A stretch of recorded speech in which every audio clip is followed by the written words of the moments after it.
da a chroeso i bedwerydd diwrnod Eisteddfod yr Urdd yn Sir y Fflint 2016. Mae'r haul yn gwenu unwaith eto.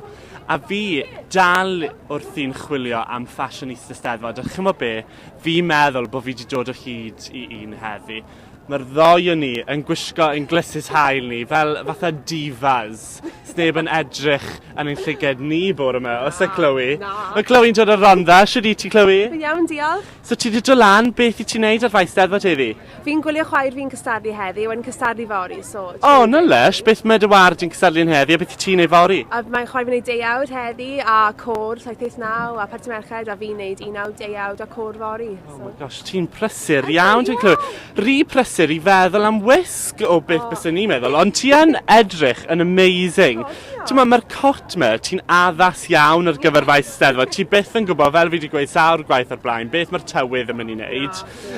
Nes ti feddwl mlaen llaw beth y ti'n mynd i wisgo? Do, nes i sort o pethau mas neithiwr, a trio matcha pethau lan. Wel, maen nhw yn matcho, yn enwedig dy sodled i, Chloe. Ond, wyt ti'n siŵr bod rhywna yn siwto Eisteddfod i gerdded ar y tracs a'r gwair i gyd? Na, dwi ddim, yn bach yn ridiculous, ond mae rhaid matcha'r cot gyda'r sgidiau. Mae rhaid matcho'r cot i'r sgidiau.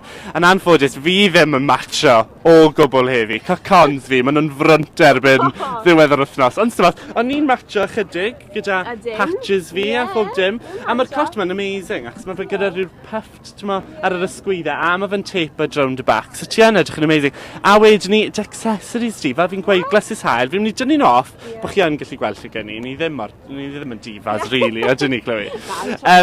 Ond, ie, mae'r cariad, mae'r necklace, a wedyn ni, mae gen ti'r freichled mwyaf beautiful, mae e mor dainty.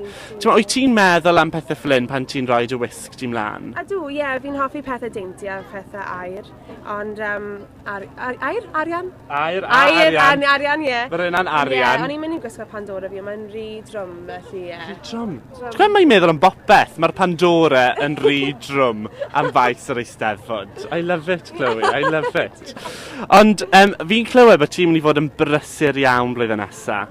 Beth wyt ti'n mynd i fod yn neud, Chloe? Dwi'n mynd mas i Efrog Newydd i dechrau cwrs actio yn American Academy of Dramatic Arts, felly. Oh my god. Brysur iawn. Mae hi'n mynd i Efrog Newydd. Gai ddod gyda ti, Chloe? A ti, wrth gwrs, yn mynd i Efrog Newydd, un o brif ddinasoedd mwyaf enwog am ffasiwn. Wyt ti'n teimlo fod yna bach o bwyser na ti sicrhau bod ti'n mynd i edrych yn amazing ti yn barod? O, diolch. O, wel, mae lot o ddewis mas hwnna, so just trio pethau newydd a trio mas pethau... A fi'n dwlu ar y bag, just gan bod ti wedi coordinator dy wisg di heddi, ond bach o liw wedyn ni ar y bag, a dyna beth sy'n pop o liw. Pop o liw. Wel, diolch y galon i ti, Chloe. Mae'n hyfryd siarad ti. A, wel, allai ddim gweud mwy. Mae hi'n edrych yn amazing. Ond cofiwch, fel fi'n gweud bob dydd, dyn ni ar Snapchat ac Instagram ar S4 Cymru. A hefyd cofiwch bod ni ar Trydar a Facebook. A bydd pob dim o ran canlyniadau beth sy'n digwydd ar y maes a'r rheini. Wel, diolch yn fawr. A welwn i chi bore fori am fwy o ffasiwn.